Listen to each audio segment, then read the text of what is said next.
أعوذ بالله من الشيطان الرجيم بسم الله الرحمن الرحيم الحمد لله رب العالمين الصلاة والسلام على سيدنا ونبينا وحبيب قلوبنا وطبيب نفوسنا وشفيع ذنوبنا خاتم النبيين من قاسم محمد والصلاة والسلام على سيد المسلمين وإمام المتقين مولانا علي بن أبي طالب أسد الله غالب غالبي على كل غالب مشرقات النبوة وشمس رسالة صديقة الكبرى فاطمة الزهراء سيدي شباب أهل الجنة والحسن والحسين ولعنة الله على أعدائهم وظالمهم ويومنا هذا إلى يوم الدين صلوات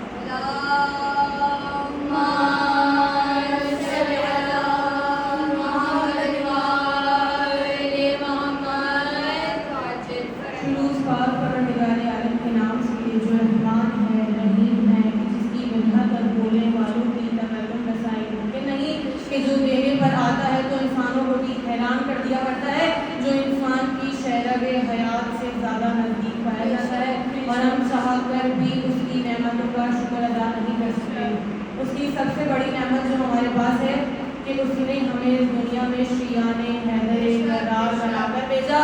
بھائی وہ چاہتا تو ہمیں کچھ بھی بنا کر بھیج سکتا تھا, لیکن اس نے ہمیں شیعان حیدر کرار بنا کر دنیا میں بھیجا. اور شیعان حیدر کرار بنانے کے بعد اس نے ہمیں فرش ہزار حسین پر لا کر بیٹھا دیا. اور اتنا ہی نہیں بلکہ ذکر کرنے کی بھی اس نے نعمت ہمیں عطا کری ہے, ذکر کرنے کی بھی توفیق اس نے ہمیں دی ہے. اور ہم اس کی کون کون سی نعمتوں کو جھٹلائیں گے, اس نعمت کا ہم شکر ادا کریں گے. اور بعد حمد و ثنا ہمارا تمام درود و سلام محمد و آل محمد پر صلوات.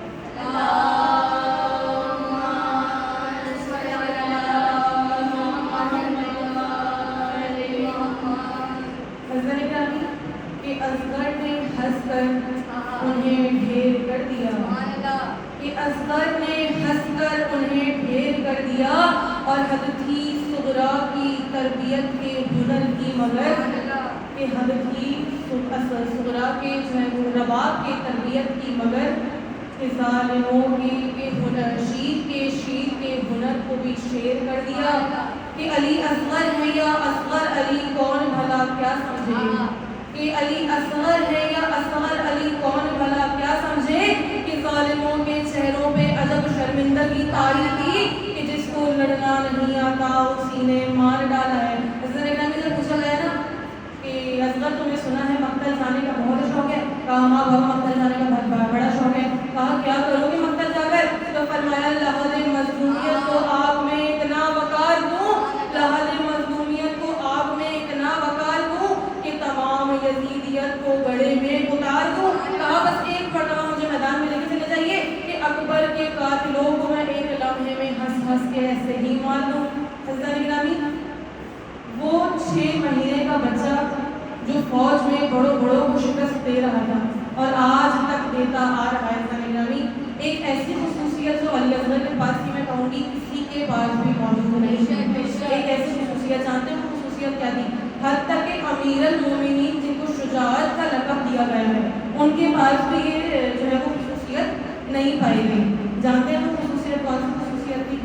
اب خود علی المرتضیٰ جو کہ زلزلہ پہ سوار ہیں, خود رسول خدا جو اونٹنی پر سوار ہیں, میری بات کو سمجھیے گا, جو رسول خدا خود اونٹنی پر سوار ہیں, جو خود حسین جو ہے وہ خیمے سے نکل کر میدان میں گئے ہیں جو ہے وہ زلزلہ پر, اور علی المرتضیٰ جو خود جو ہے وہ دین کے سفر پر سوار ہیں. لیکن ایک مرتبہ ذہنوں میں یہ بات لائی ہے کہ خیمے سے میدان تک علی اصغر کے سواری پر بلند ہو کر گئے. حضرت گرامی ارے وہ سواری جو حسین خود رسول کے دوش پر سوار تھے ان کے ہاتھوں میں بلند ہو کر علی اصغر جو ہے وہ میدان میں جا گئے ہیں. اور اتنا ہی نہیں, جب میدان میں گئے ہیں نا تو میدان میں فوجوں کو جو ہے وہ یزیدیوں کو ایسے دیکھا ہے علی اصغر نے کہ کہیں فوجی یزید شرمندگی سے ڈھیر ہو گئی تھی. اور اتنا نہیں ہے حضرت گرامی علی اصغر کی روایت میں صرف 2 دن معلوم ہوئے ہیں. کون سے دن؟ ایک وہ دن جب مدینے سے نکلے ہیں, اور ایک وہ دن جب وہ خیمے سے نکل کر جو ہے وہ میدان میں آئیں گے. ایک 28 رجب کی بات ہے اور ایک 10 محرم کی بات ہے. اس کے علاوہ علی اصغر کا کہیں ذکر نہیں ہے. 28 رجب کو جب نکلتے ہوئے ذکر ہوا اور ایک 10 محرم کو جب شہادت کے وقت ذکر ہوا. فقط ان 2 دنوں میں علی اصغر کا ذکر ہوا تمہارے گرامی. لیکن صرف ان 2 دنوں کے اندر کبھی ذہنوں میں یہ بات آئی ہے کہ ان 2 دن سے ان 2 دنوں کے باوجود علی اصغر کے فضائل بھی ڈھیر ہیں، علی اصغر کے مسائل بھی ڈھیر ہیں، علی اصغر پر کتابیں بھی اتنی لکھی جا چکی ہیں، علی اصغر پر منقبتیں بھی اتنی لکھی جا چکی ہیں، علی اصغر پر نظمیں بھی اتنی لکھی جا چکی ہیں. فقط ان 2 دنوں کے اندر کیا کچھ کر بیٹھا وہ 6 مہینے کا بچہ.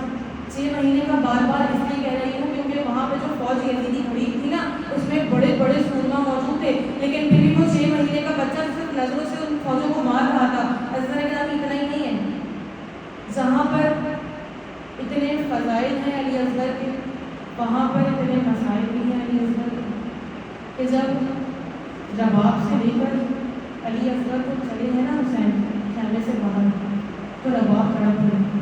حضرت کرام فقط علی اصغر نہیں تھا بلکہ اپنی آنکھوں کے سامنے مرتے ہوئے اس نے اکبر کو بھی دیکھا تھا، اس نے حسین کو بھی دیکھا تھا، ارے اس نے علی اصغر کو بھی دیکھا تھا. آسان بات نہیں تھی.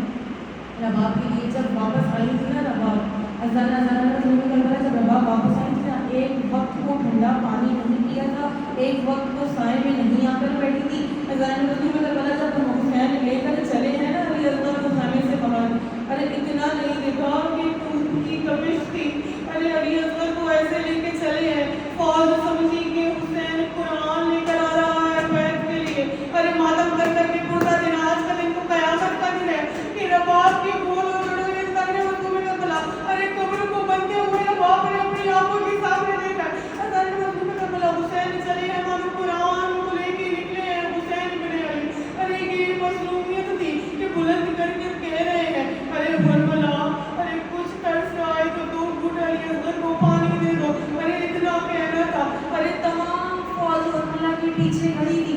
ارے اتنا دیکھا ہے فوج نے کہ جیسے ہی علی اصغر پر نظر گئی ہے نا کربلا ارے علی اصغر نے اپنی زبان کو ہونٹوں پر لگانا شروع کر دیا. ارے کہنا چاہ رہے ہوں گے ارے میں دیکھوں اکبر کے قاتلوں کو، ارے میں دیکھوں اپنے قاتلوں کو. ارے بابا ان کی مجال نہ کیجیے، آپ کو آنکھ اٹھا کر بھی دیکھتے.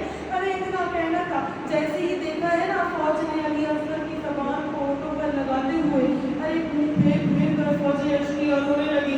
ارے کربلا سے یہ برداشت نہ ہوا.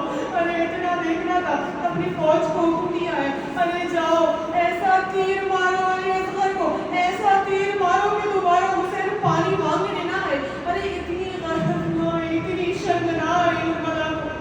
ایسا تیر چلایا ہے. بڑے بڑے سننا کہتے ہیں وہ تیر جو کربلا نے چلایا تھا نا وہ تیر ایسا تیر تھا جو بڑے بڑے جانوروں کو ڈھیر کرنے کے کام آیا کرتا تھا. ارے وہ تیر اس نے 6 مہینے کو مارنے 6 مہینے کے بچے کو مارنے کے لیے استعمال کیا. ارے فقط وہ ایک تیر نہیں تھا. کہا جاتا ہے تاریخ کے الفاظ 3 تیر کربلا نے ایسے چلائے تھے جو اس کے تیر نشانے پر نہیں کرتے.